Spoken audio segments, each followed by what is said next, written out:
My name is Terry Evans. I'm the one that started the game and the company that built this. Hello. And I want to give you a quick little demo to start with of the game. So hopefully this works here. And then I'm going to show you I'm not sure if the sound works. dynamic gameplay possibilities enabled. Just to show you a little overview of the level of the world essentially we've created, the amount of detail we put into it. We're going for a really open world style design. We've integrated an item so that we get and as you can see, there's a lot of details going on with the houses, and the houses are all detailed. Every house in the world you can walk inside of, and I'll show you some more of that in a minute as far as for the amount of detail. So a little bit about us first. The company's name is Miscreated Interactive, and we're a true indie development team in all sense of the word. We started off about 2.5 years ago just on the forums on Crytek. We started asking for volunteers at the time to come and help us work on the game. And for the last 2 years, almost everybody that's been working on the game has been unpaid volunteers. So right now there's about 20 people working on the game. None of us are industry professionals. A lot of us had full-time jobs. We've been working on it the whole time, as well as working on this part-time. And something that's unique about our team makeup is we did all of our communication over Skype. So everything we've done on the game, everything we've coordinated so far for the game has all been done through Skype chat. In fact, here at GDC is the first time any of us have ever met together in real life. And even though a lot of us, several of us have been working together for 2.5 years, this was the first time. So it's quite fun meeting some of the team members here in the back and getting to see them face to face for the first time. For Miscreated, we have a lot of primary design goals, but I want to speak about 4 of those today. And here's your new acronym, OSMIC. It's an open world sandbox survival game. For those of you who are familiar with survival games in general, there are several out there like Daisy's one, H1Z1's done. We've had War Z in the past with some of these. It's the same type of sandbox survival style game. But when we started this, we really wanted to push it into the next generation. And at that time, that's why we picked CryEngine to team with, because we knew they had the best rendering engine at the time. And we wanted to make these really realistic looking worlds. And so that's why we picked them. So the things I'm going to talk about today are the large open world environment, how big the world is, and kind of some of the challenges we went through with having something that huge. And then also the persistent world. Everything in the game is persistent. The vehicles in the game, your characters, your inventory, when you log out, you log back in, everything stays. And that's all persistent from back in database. And then I want to talk a little bit about the spawning systems that we use in this game.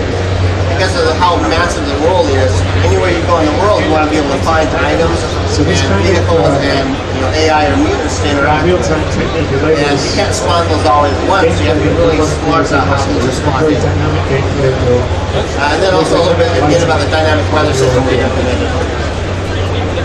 As far as the map, it's 8 kilometers by 8 kilometers, with 64 square kilometers, which is a huge area to fill. And as you saw in the little intro video, there are houses everywhere. All the houses have interiors and items in them you can find. And in order to do that, we had to really be smart about how we fill out the world. So the 2 main keys of that are we use a lot of prefabs, which are when you go together, you kind of prefabricate stuff together into a group. And then you plot those groups down in the world. So we got to use prefabs a lot, and then we'll talk a little bit more about some of the other optimizations. So as far as for prefabs, this is an image of some of the houses in the game. And if you look, they're all pretty similar in appearance. So we're trying to reuse a lot of assets, but even when we're reusing assets, you can see how all the porches look different.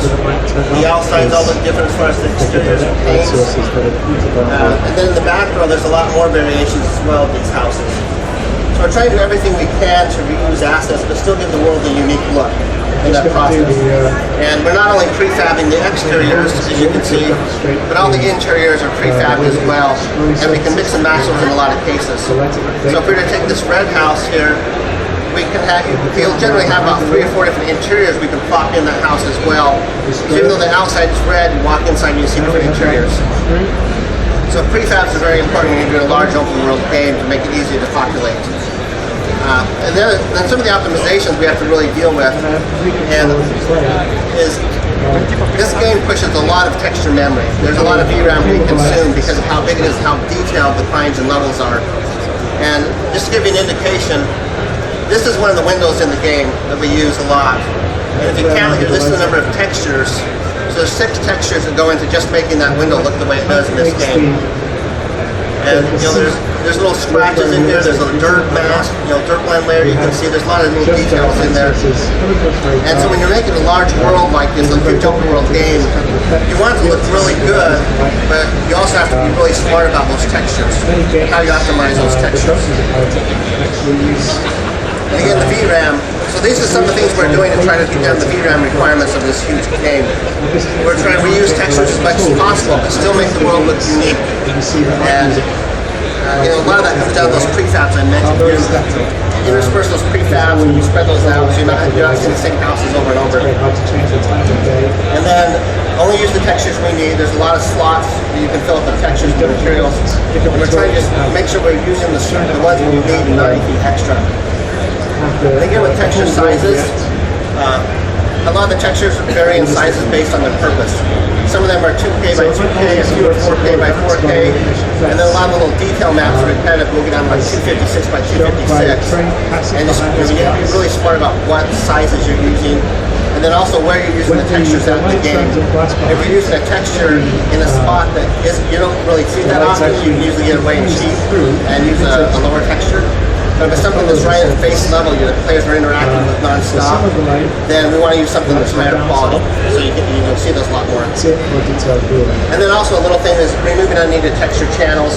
You might have like an RGBA texture, but you're not using the alpha channel of it. And so we'll go and strip out the alpha channels because that'll double the memory size of those textures as well. And then for the persistent world feature, the game designed from the start was everything's persistent to a database. So when you log back into the game, you have all your items, your character looks the same with all the items you had. And as far as the world, if you're building a base somewhere, you log back in, your base is still there as well. So everything's persistent. So as far as that, your character stats, your inventory, your vehicles, and all the structures are going to be persistent. So for your character, this is what our user interface for the character currently looks like. And there's a lot of stats just for him alone. We have to save his position and rotation out, so we log back in, it's the same spot. All of his health attributes, his food and his water. It's a survival game, so you have all the survival statistics there as well. You have to persist. And then all the items he has, everything he's wearing, you have to keep track of that as well. And then we also have containers like backpacks and pants, so you can actually have items inside of items in the game. And with our solution, you can even have as many levels as you want. So you can take this pistol that has this ammunition and put it inside your backpack. And it persists multiple levels. So as you log back in, the database still knows that you have inside your backpack, you have a pistol that has ammo on it as well. And the attachment system works the same way. Shows you the ways that you can use. Then vehicles as well. We just added vehicles in a new patch we released just last week. So the vehicle system, this is the inventory for a vehicle. So in our game, in order to get a vehicle to work, you have to find parts for it, battery, spark plugs, drive belt. You have to find oil and fuel to fuel it. And then you also have wheels that you have to put on. And as you drive the vehicle around, it can get damaged just like anything else. And then your wheels can take damage as well. And if the wheel goes out, it blows off. You have just the rim left for the wheel, and then you can go find another wheel and put back on it. And then the vehicles also have their own inventory system. So you can stack stuff in vehicles. So all this stuff also has to be persistent in the database. And so that way if you log back in, if somebody didn't take the vehicle, it's still there with all the items. So the way it works, structure persistence, this comes down to the class of base. And the feature we're going to be working on really soon is the base building. We've shown this off a lot in videos.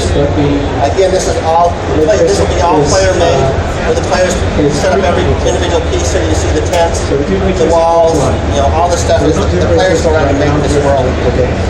And all of this has to also be saved in the database and restored. So here's just some of the things there. There's walls, there's campfires, platforms, ramps, tents. The tents can also have their own inventory.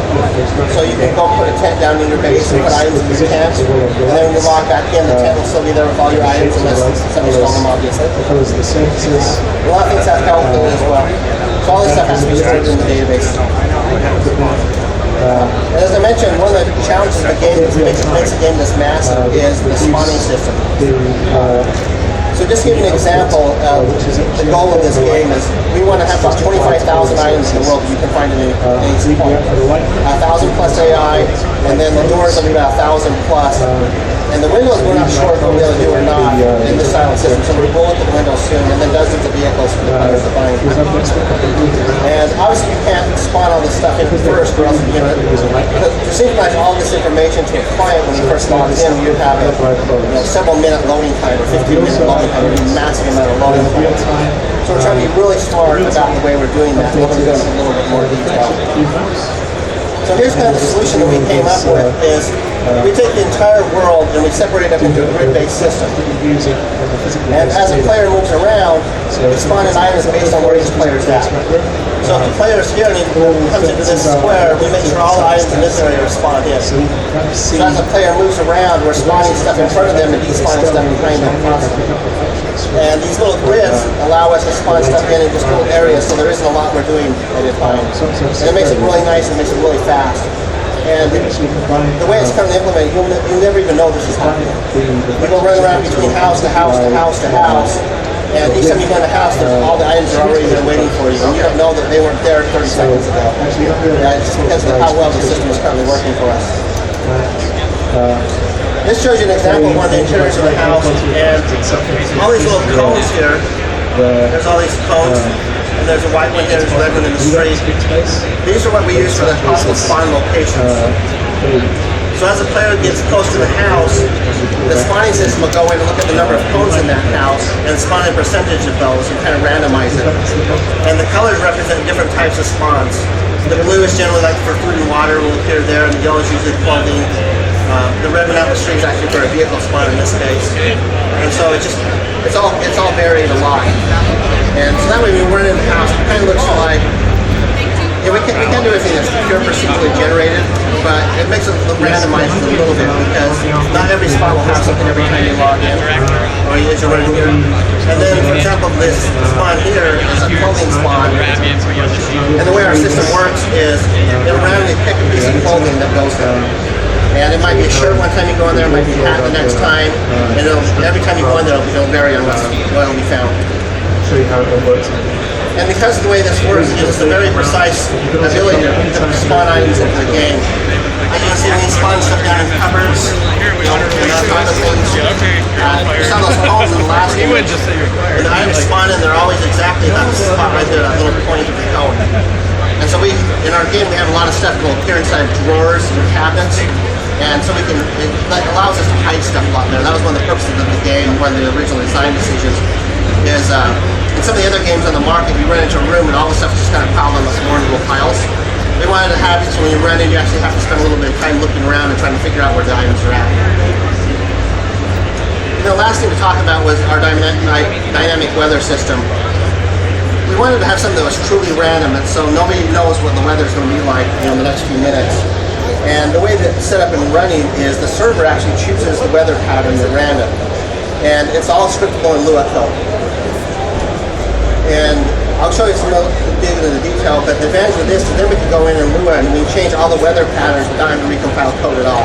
It's all script-based. And because we're using Lua and CryEngine, it also allows us to spawn in other entities. So in the middle of a script, we have to start spawning in, sound effects or lightning or anything we want as part of that. And then the last thing we do is we can alter the time of day parameters. And in CryEngine, what that means is you can alter the amount of sunlight, the fog, the shade, the shadows, everything. And so our weather system allows us complete control over the entire look of the game as well while it's running. So again, this kind of reiterating what we do is right now we have different weather types.